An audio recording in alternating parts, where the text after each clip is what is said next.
ई कागजपत्रको balance confirmation जेनेरेटरको tutorial भिडियोमा तपाईहरुलाई स्वागत छ। ई कागजपत्र.com को न्याभबारमा गई ब्यालेन्स कन्फर्मेसन जेनेरेटरमा क्लिक गर्नुहोस्। तपाई कन्फर्मेसन जेनेरेटर पेजमा पुग्नुहुनेछ।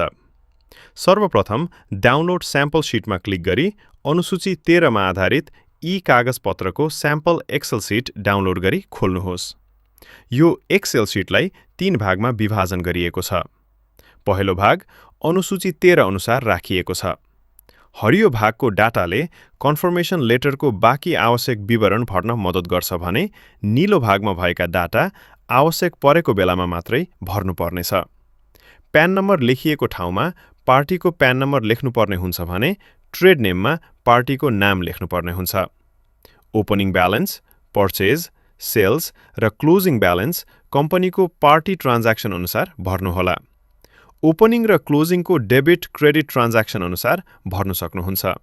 त्यसैगरी सेल्स र पर्चेज रिटर्न भए भर्नुहोला, नभए खाली छोड्न सक्नुहुनेछ। सेन्डर इमेलमा आफ्नो कम्पनीको इमेल आइडी राख्न सक्नुहुनेछ।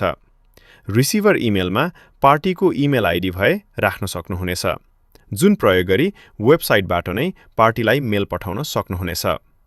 Sender company name, sender company PAN number र सेन्डर कम्पनी एड्रेसमा आफ्नो कम्पनीको नाम, प्यान नम्बर र एड्रेस भर्नुहोस्।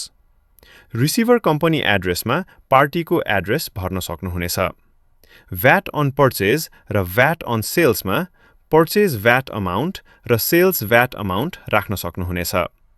एक्जेम्प्ट सेल्स, एक्जेम्प्ट पर्चेज, टिडिएस र रिटेन्सन मनीको डाटा आफ्नो व्यवसायको लागि आवश्यक परेको बेला भर्न सक्नुहुनेछ। सिस्टमले नम्बर इनपुट गर्नुपर्ने सेलहरूमा खाली छोड्दा 0 अज्युम गर्छ भने टेक्स्ट इनपुट गर्नुपर्ने सेल खाली छोड्दा ब्ल्याङ्क अज्युम गर्ने हुँदा यो एक्सेल शीटमा आवश्यक परेको सेलहरू मात्र भर्दा पनि कन्फर्मेसन लेटर जेनेरेट गर्न सकिनेछ। अब यो एक्सेल शीटलाई अपलोड गरी वर्किङ ड्याशबोर्डमा पुग्न सक्नुहुनेछ। अपलोड भएका ट्रान्ज्याक्सनहरूलाई चेक बक्समा क्लिक गरी सो प्रिभ्यूमा थिच्दा कन्फर्मेसन लेटरहरू जेनेरेट हुनेछन्। हरेक लेटरको कम्प्लिटनेस र एक्युरेसी चेक गर्न सक्नुहुनेछ। यी लेटरहरूलाई भेरिफाई गरी एउटा नोमिनल फी तिरी डाउनलोड र पार्टीलाई इमेल पठाउन सकिन्छ। धन्यवाद।